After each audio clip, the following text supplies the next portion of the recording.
Bapak nggak pingsan di situ ya? Nggak pingsan karena perempuannya cakep.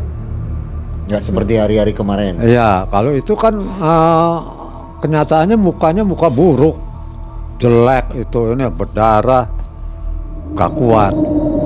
Waktu itu uang dikasih, cuma bukan uang Pak.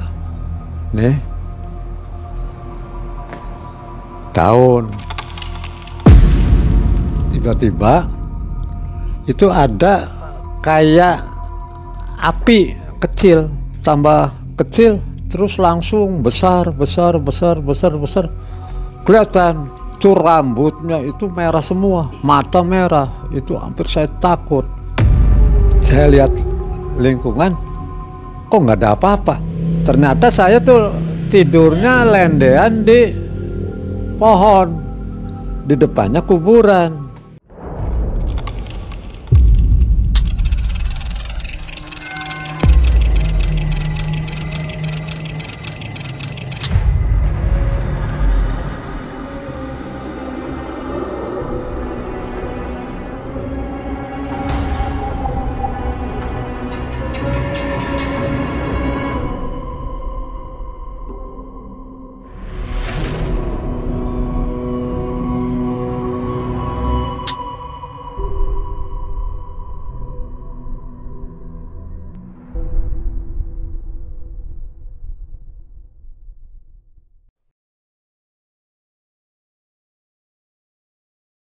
Sobat Malam Mencekam, apa kabar Anda hari ini?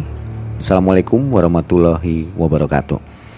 Mudah-mudahan sobat semua dalam keadaan sehat dan selalu dilimpahkan rezeki oleh Allah Subhanahu wa Ta'ala. Kami tim Malam Mencekam dari Pangandaran kali ini langsung menuju ke kota Cirebon, yang mana masih banyak cerita yang belum disajikan untuk Anda semua. Sobat MM, sebelum kita ke narsum, ada sedikit kenang-kenangan dari Malam Mencekam untuk narsum dan dari sponsor kami, Bandar Baju, yang mana Bandar Baju mensupport kami dengan membuatkan t-shirt. Nah, t-shirtnya seperti ini. Bandar Baju ini adalah sebuah konveksi sablon dan bordir yang terkenal di Bandung. Bagus nggak kaosnya, Pak Barkah? Wah, keren. Keren ya. Ya, memang Bandar Baju ini melayani pembuatan untuk brand dan komunitas. Partai besar, kecil, bahkan satuan pun dibuatkan oleh Bandar Baju ini. Nanti lihat IG-nya di bawah ya. Dan alamatnya di Jalan Cijagra 2 nomor 29 Buah Batu, Bandung. Jangan ragu pesan dan order ke Bandar Baju ini. Kualitasnya oke. Pasti nggak kecewa nih. Oke, baik. Kaos yang tadi Pak Barkah itu buat Pak Barkah. Ya. Selain kaos dari MM dan Bandar Baju, juga ada hadiah lainnya untuk Pak Barkah. Ya. Tapi nanti setelah Pak Barkah cerita. Ya. Jadi Pak Barkah cerita dulu, nanti oleh-olehnya belakangan ya Pak Barkah ya. Ya. Oke. Pak Barkah ini adalah seorang narasumber yang berasal dari kota Cirebon dan akan menceritakan pengalamannya ketika beliau menjadi tukang ojek pada tahun 1997.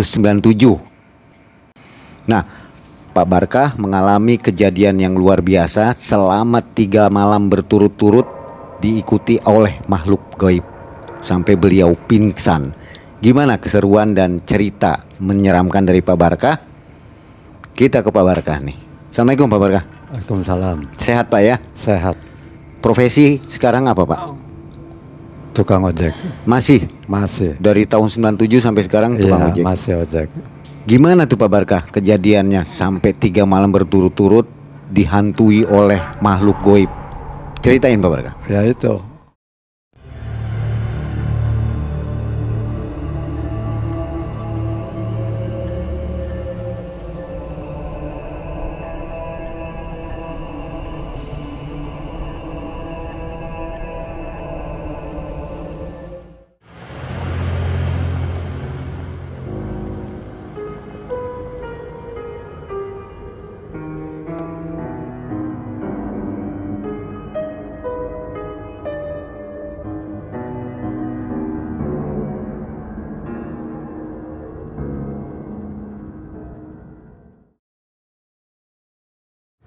Waktu itu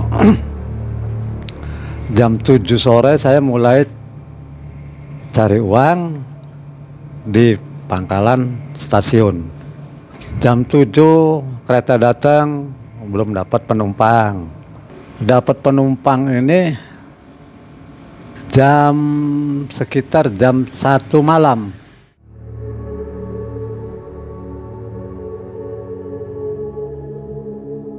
Dapat penumpang agak jauh. Nah, begitu itu tawar-menawar sampai harga deal. Terus langsung berangkat. Nah, berangkat pertama minta antar ke Gunung Jati. Terus makan, kembali pulang ke daerah Babakan Ciledug. Di dalam perjalanan ngobrol, nanyain tentang ojek, gimana Pak, rezekinya ya bagus, rezeki sih ada, ini. Nah terus langsung sampai perjalanan dia ngobrol, terus saya tanya, Pak, Bapak habis dari mana? Saya dari Jakarta.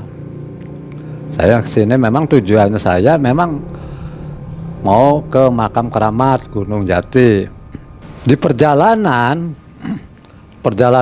pakai kendaraan motor itu dia nanya, Pak, hati-hati di arah wilayah ini agak angker.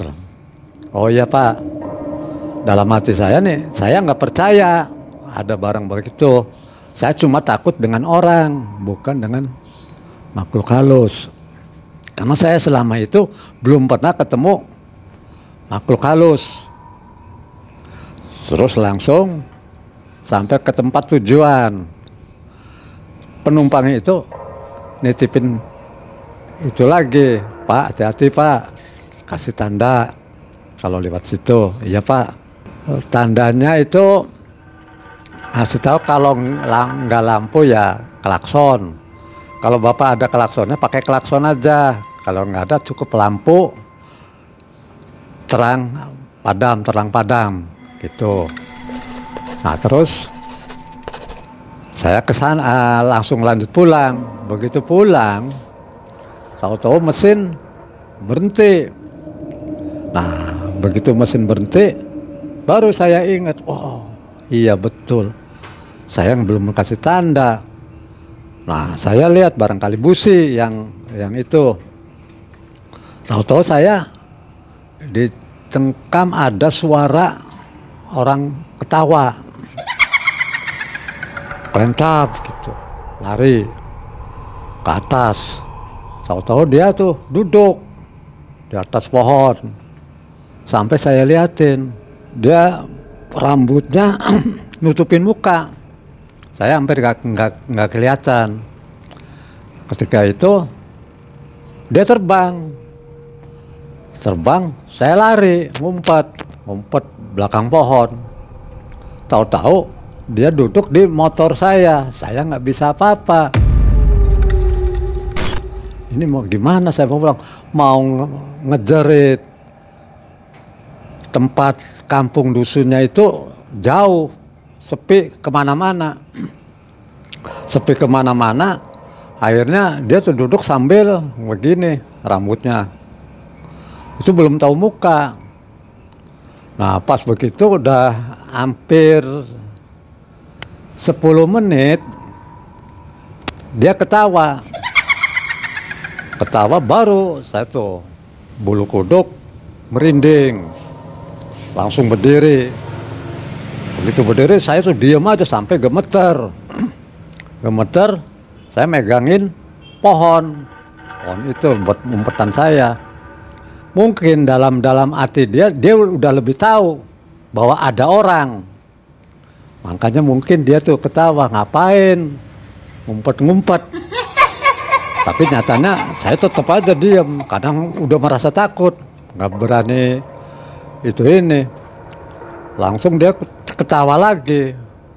Nah sudah itu Baru dia tuh nengok mukanya dia itu ini berdarah semua, berdarah cuma kok nggak ada hidungnya. Baru di situ saya tuh lari, ngumpet sampai akhirnya saya nggak kuat karena udah mental saya udah ngedrop. Akhirnya saya tuh pingsan nggak tahu apa-apa. Tahu-tahu bangun itu jam 5 pagi. Jam 5 pagi tuh saya ada di mana? Loh, kok ada di pohon di sini? Ini saya kena apa? Apa saya dipukul atau gimana? Nggak tahu, saya ingat-ingat saya diteror sama makhluk yang begituan. Akhirnya saya tuh lari ke motor itu nggak jalan-jalan. Sampai saya tuntun, ya adalah 1 kilo lah. Saya nuntun motor, terus sampai ada masuk perkampungan. Begitu masuk perkampungan, untung ada warung yang buka. Saya berhenti, minta air hangat. Karena saya udah ngerasa takutnya, udah masih pikirannya saya tuh ke itu terus. Akhirnya ibu-ibu warung, kenapa Pak? Itu baju sampai pada kotor semua. Aduh Bu, tadi malam saya tuh pernah didatengin, nggak tahu perempuan pakai baju putih, rambutnya panjang. Oh, di mana? Di sana. Oh, di situ memang iya. Daerahnya itu angker. Bapak ngasih tanda nggak? Saya nggak kasih tanda, saya nggak ingat. Memang saya seorang ojek. Kata penumpang sudah diingetin, tolong Pak, nanti kalau pulang kasih tanda klakson atau lampu. Tapi dalam perjalanan, karena saya tuh jalannya itu banyak lobang-lobang, boro-boro saya ingat kata-kata penumpang itu. Sampai akhirnya lewat daerah larangannya, daerah Babakan cuma di daerah kayak tebu-tebu situ, jarang orang lewat ke situ. Makanya sampai sekarang dia tuh takut lewat situ. Kalau saya sih terang-terangan aja nggak takut sama orang, Bu. Karena apa? Karena saya selama ini belum pernah ngelihat barang-barang begituan. Nah, begitu itu ya udah. Sudah selesai, saya permisi pulang. Pulang tuh jam 6:30 pagi. Datang ke rumah, akhirnya saya tidur. Bangun sore, saya tuh berangkat lagi. Jam 8:30, 9, nah memang dapat penumpang hanya dalam kota lagi. Saya terima. Nah, sampai jam 11 dapat penumpang jauh lagi di daerah Majalengka. Ya. Dari Cirebon ke Majalengka jauh Pak? Jauh. Cuma masuknya ke pedalamannya jauh. Dari jalan sampai ke pedalaman jauh. Tahu-tahu ya di situ jalannya rusak lagi. Sampai lama nganterin terus. Ya ngobrol lagi sama penumpang itu. Sampai tempat ketujuan. Sampai dia ngasih uang lebih. Di situ sempat ngobrol, nawarin kopi. Ya di situ saya sebentar di rumah penumpang itu minum kopi. Pak udah Pak, tenang aja dulu, santai aja dulu, pulang sih gampang Pak. Begitu itu selesai jam ngobrol sampai jam 12 malam. Tiba-tiba itu ada kayak api kecil. Itu api tak apa. Sampai saya tuh pelan jalannya. Pelan saya tuh berhenti. Ini apa? Tambah kecil terus langsung besar. Kelihatan berbentuk orang. Itu rambutnya itu merah semua, mata merah. Itu hampir saya takut. takut motor nggak bisa itu. Nah di situ langsung saya tuh ngumpet di motor, tetap tambah gede itu namanya. Ini sih jari-jari itu sebesar pisang Ambon, tuh gede-gede, ini berbulu semua, sampai ini merah, pokoknya merah semua, muka. Akhirnya satu ini pasti mati nih, dimakan. Orangnya udah orang kayak raksasa besar, rambutnya merah, matanya merah. Yang serem itu matanya, nggak kuat lihat mata tuh. Begitu lihat mata tuh kayak hampir mau menerkam. Waktu saya tuh pingsan, nggak inget apa-apa. Alhamdulillah jam 4 pagi itu bangun masih merasa takut langsung saya tuh bawa motor cepet,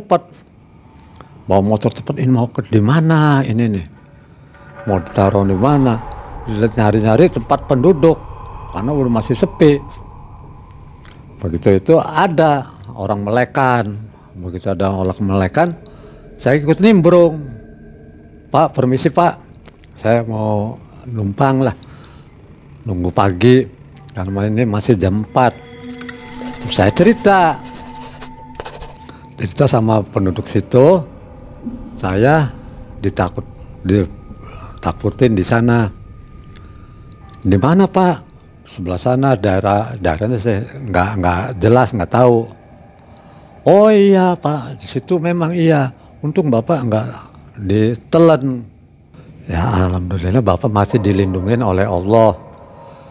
Iya itu, makanya saya tuh sampai minta alhamdulillah sama yang kuasa, mohon diselamatkan. Akhirnya saya dicerita banyak Pak yang kejadian-kejadian di situ. Banyak yang ya artinya sampai nggak ada. Nah begitu itu jam 5, udah pagi lah, hampir ya setengah 6 udah terang. Saya tuh berangkat lagi. Pak, permisi, saya pulang dulu. Itu saya pulang sampai ke rumah mandi ini, langsung cari makan. Itu makan, terus istirahat sebentar, mata masih udah ngantuk, saya tidur bangun siang. Begitu bangun siang mata masih ngantuk lagi. Wah ini sih kayaknya nggak bisa cari penumpang lagi ini. Tapi nyatanya saya tuh masih semangatnya masih tinggi. Karena apa? Karena ini nih cuma hanya bayangan-bayangan aja. Saya masih kurang percaya. Tapi memang benar-benar itu memang ada namanya makhluk-makhluk halus tuh. Ya itu yang paling ngeri ya itu baru satu. Nah begitu itu langsung saya cari uang lagi. Di situ saya cerita sama teman-teman. Saya udah 2 kali saya ditakut-takutin.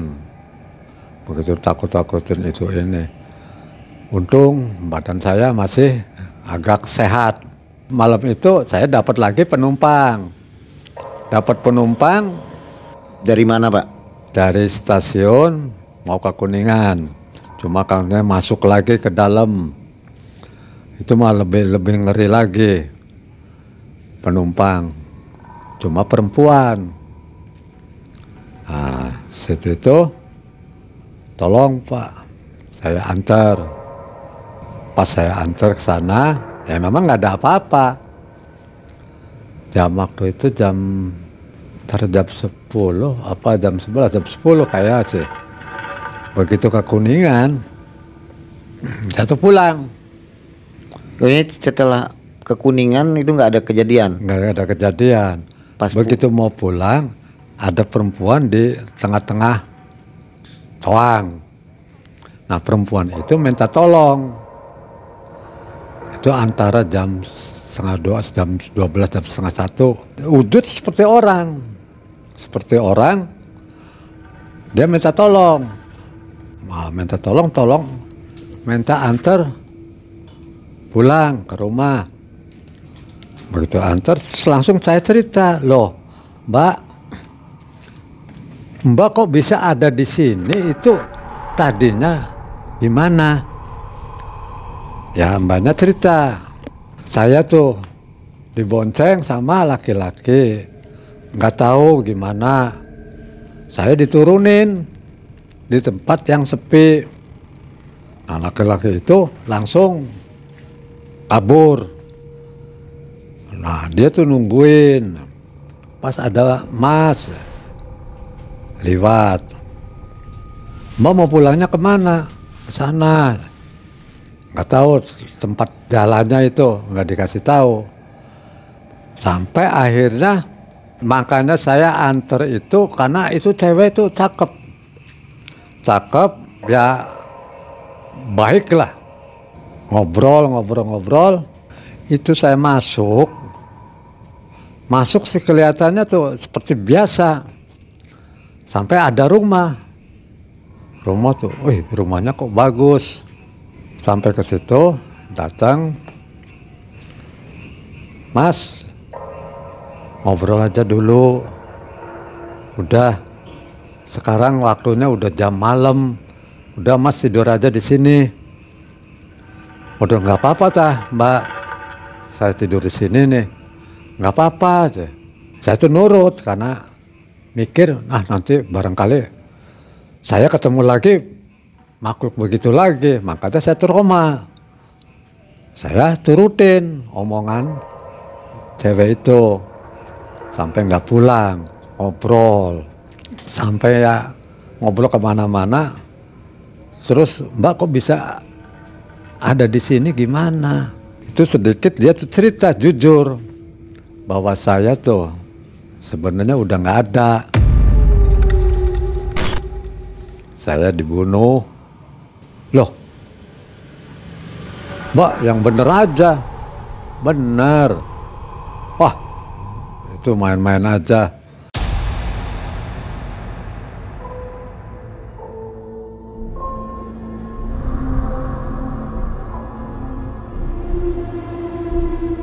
Itu api apa? Tambah kecil, terus langsung besar. Kelihatan itu rambutnya itu merah semua, mata merah.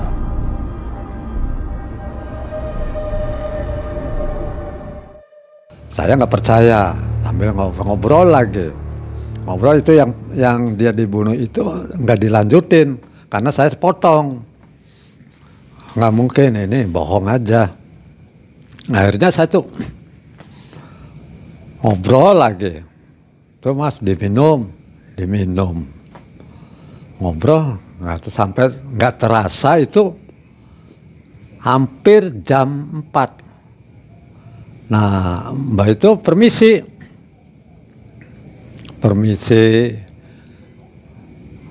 Mas, maaf, Mas kalau mau melek sini aja, kalau mau tidur itu di kursi. Nah di kursi saya nggak kuat, udah pengen tidur, ngantuk, permisi.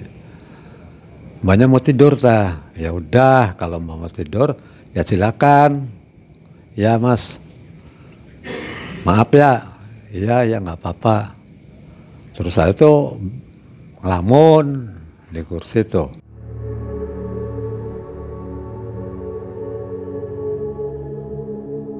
Pikir-pikir dulu tuh, saya tuh bingung, rumah segini besarnya, ya artinya rumahnya bagus, cuma kok nggak ada penduduknya. Penduduknya pada kemana? Penghuninya. Kok nggak ada penghuni? Ada satu-satunya rumah ini, tapi rumahnya bagus. Saya nggak habis pikir, ini cewek satu. Malam pernah saya tanya, orang tuanya kemana? Lagi tidur. Ya udah, saya ketiduran. Sampai saya tuh dibangunin oleh penduduk jam 5 lebih. Mas, bangun. Udah pagi. Saya lihat lingkungan, kok nggak ada apa-apa. Ini meja nggak ada, gelas minuman nggak ada, semua hilang. Semua tuh hilang. Ternyata saya tuh tidurnya lendean di pohon, di depannya kuburan. Kenapa Mas tidur di kuburan? Loh, kok ini kuburan? Saya duduk di kursi. Yang saya ingat tuh ada di kursi, kenapa? Kok saya ada di pohon, bawah pohon? Ini tuh kuburan. Nah ini motor ada di sini. Tempat kuburan. Ini motor bisa masuk ke sini gimana? Ada apa sih Pak? Tolong Pak, minta bantuannya Pak. Ya ini kuburan ini memang seorang gadis, ya memang dibunuh. Dibunuhnya gimana? Ya nggak tahu. Mungkin ada laki-laki yang senang sama dia, orangnya cakep. Begitu itu, dia langsung dibawa, langsung dibunuh. Nah pikir kita, dia masuk kamar. Masuk kamar katanya ada orang tuanya. Orang tuanya gimana ini nih? Loh berarti dia masuk kamar itu bukan masuk kamar, dia masuk ke kuburan. Bahwa rumahnya ada di dalam kuburan. Kok bisa sampai kayak kenyataan? Ada meja, ada kursi, sampai sempat saya tuh dikasih minum. Akhirnya tolong Pak lah, ente digotong tuh motor. Saya bilang, saya udah masuk ini ke kuburan. Masuk kok ini sampai saya nggak bisa nabrak kuburan. Perasaan saya tuh jalan tuh bagus. Herannya saya tuh hampir nggak percaya kalau dia itu makhluk halus. Anggap aja saya tuh lihat itu orang, karena dia bisa ngobrol. Nah itu baru saya ingat bahwa dia itu cerita tuh benar, bahwa saya tuh sebenarnya udah nggak ada, saya dibunuh. Dia cerita tuh jujur. Karena dia itu orangnya baik, saya sempet ngasih salawat sama yang meninggal. Jadi saya mau pulang, saya ngasih doa dulu, karena saya nggak pernah ditakut-takutin. Malahan dia tuh penerimaannya itu baik. Bapak nggak pingsan di situ ya? Nggak pingsan karena perempuannya cakep.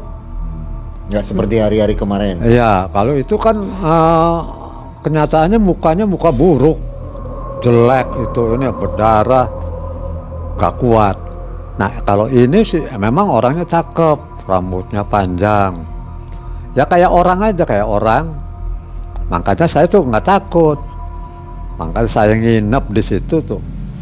Ya kalau memang ini tahu bahwa ini kuburan, kayaknya saya tuh nggak mau. Waktu itu uang dikasih, cuma bukan uang Pak, nih daun. Nah langsung saya bilang sama yang nggak adanya, Mbak, bukan saya menolak rezeki Mbak, ini saya kasihkan lagi di pusara dia, di tempat kuburannya. Tolong Mbak, maaf, saya permisi mau pulang, tolong jangan sampai ngeganggu lah. Lalu saya pulang sambil ngotong motor dulu. Itu daerah mana Pak? Masih ingat nggak? Kalau daerahnya sudah nggak ingat. Karena apa? Karena sudah 97 sampai sekarang udah rubah. Daerah Kuningan mungkin ya? Ya, dari situ. Makanya kalau saya kesana lagi ya nggak tahu, kuburannya pun nggak tahu. Karena udah lama, sudah nggak pernah ngijak ke situ lagi. Lupa. Kalau namanya masih ingat, namanya di baca di Maesan itu namanya Sulastri. Situ meninggal tahun sini, ini. Begitu saya pulang sambil ngerokok, saya tuh kenapa kok selama 3 hari ini saya selalu dihantuin makhluk-makhluk begini. Pertama, makhluknya agak serem. Kedua, lebih serem. Ketiga, ya serem enggak serem, ya mendingan. Makanya satu pikir, tahu-tahu satu ingat, ada teman ngasih batunya seperti kayak kenanga. Nah, waktu itu batu saya simpan di dompet, malahan dibungkus kain putih dibungkus. Tadinya sih pernah awal pertamanya saya kembangin, saya beli kembang taruh di dompet, pikir katanya ini rezeki. Ternyata setelah berjalan sampai itu, saya diterorin oleh makhluk-makhluk begini. Kenapa? Nah, terus langsung saya buka dompet, apa ini, bungkusan ini yang bikin sial nih. Akhirnya, wah kayaknya sih ini. Jadi bungkusan itu siangnya saya buang sampai di laut. Ya di laut aja dibuang. Cuma mau buang itu permisi, tolong ini bukan jodoh saya maaf, saya buang. Jangan sampai ada apa-apa, tolong ini. Saya buang ke laut. Nah terus saya pulang lagi. Tadinya sih udah saya percaya sama batu itu, sampai saya menyanin, sampai apa. Nggak tahunya lama-kelamaan diteror lagi. Jadi, wah sampai sekarang ini saya nggak percaya dengan batu. Batu apapun juga, walaupun itu batu cuma hanya buat variasi ini aja, jari-jari, hiasan, pantas, buat pantas. Nah, sampai sekarang saya nggak bawa pakai batu, karena nggak percaya.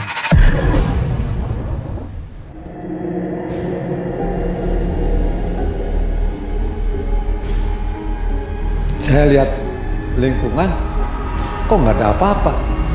Ternyata saya tuh tidurnya lendean di pohon, di depannya kuburan.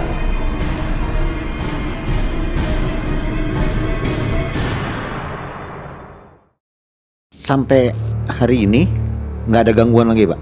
Nggak ada. Ya alhamdulillah sampai sekarang saya selamat, nggak diteror lagi. Ya kemungkinan saya yakin bahwa yang menteror itu ya isi dalam batu ini.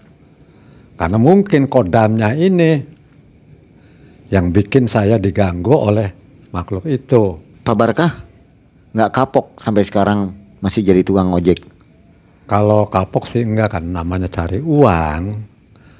Saya nggak kapok, tapi saya percaya dengan adanya makhluk-makhluk begitu. Yang tadi awalnya saya nggak pernah percaya dengan makhluk itu, tahayul. Itu nggak ada makhluk. Saya paling takut sama orang, begal atau gimana. Tapi yang tempat-tempat seperti itu nggak pernah saya tuh takut dengan adanya makhluk. Tapi ternyata kenyataan memang jelas, saya tahu sendiri bahwa saya tuh percaya adanya makhluk beginian. Nah itu yang jelasnya itu saya pernah ya merasakan tidur di kuburan. Ya, pengalaman paling seram itu ya? Iya, pengalamannya itu yang saya nggak habis akal. Orang bentuknya rumah, kok kenapa setelah saya bangun ada dalam kuburan? Malahan saya tuh ngelendek di pohon. Waktu kejadian itu berturut-turut 3 hari. 3 hari. Itu bujangan ya waktu itu? Ya. Tahun itu masih belum menikah? Belum. ketika digodain cewek itu udah semangat ya. Wah, ini jodoh saya nih gitu ya. Ternyata hantu. Ya itu makanya saya ditawarin minap ya mau, nggak nolak. Ya. Karena waktu itu memang orangnya cakep sopan. Ya untungnya saya itu orangnya nggak sembrono, nggak langsung pegang-pegang itu ini. Kalau saya pegang-pegang, tahu-tahu kan wah saya pacaran sama orang nggak ada. Oke, nggak niat jadi ojek online sekarang, Pak Barkah? Online Nggak, tetap yang ojek pangkalan ya? Motor saya. Nah kan motornya jadul. Masih jadul sekarang juga? Ya, masih motor Grand. Penghasilan masih bagus Pak ya? Penghasilan agak kurang karena udah zamannya COVID, udah penumpang kabur semua. Mudah-mudahan cepat membaik Pak ya? Iya. Ya, Sobat MM, ceritanya bikin saya merinding. Saya dengernya aja merinding, apalagi yang tadi bagian tidur di kuburan Pak ya. Seperti di film itu. Saya pernah nonton film juga, saya kayak gitu kejadiannya. Menyeramkan sekali. Sobat, gimana kalau kejadian ini menimpa Anda? Sudah kebayang kan seperti apa? Pasti bukan pingsan lagi, kencing di celana mungkin. Pak Barkah, seperti janji kita, di akhir cerita Pak Barkah berhak mendapatkan kenang-kenangan dari Malam Mencekam, kaos mantap dari sponsor kita, Bandar Baju. Alhamdulillah. Ya. Ini Mudah-mudahan Pak Barkah suka ya, dan ini kaosnya mantap Pak. Jangan lupa untuk order Sobat MM ke Bandar Baju. Alamatnya di Jalan Cijaga 2 nomor 29 Buah Batu Bandung. Jadi pesannya dari kota mana saja bisa, dan desainnya gratis. IG-nya kita cantumkan di bawah. Oke, baik Sobat. Demikian cerita Pak Barkah pada tahun 97 yang diteror selama 3 hari. Mudah-mudahan cerita ini menjadi pesan yang baik untuk kita semua. Selamat berpuasa. Mudah-mudahan puasa Anda semua diterima oleh Allah Subhanahu wa Ta'ala. Sobat MM, kalau Anda ke kota Cirebon dan turun di stasiun kereta Parujakan, jangan lupa untuk mencari Pak Barkah ya. Pak Barkah siap mengantar Anda kemana saja. Ingat, Pak Barkah. Saya Mangai dan tim, wabillahi taufiq wal hidayah. Wassalamualaikum warahmatullahi wabarakatuh.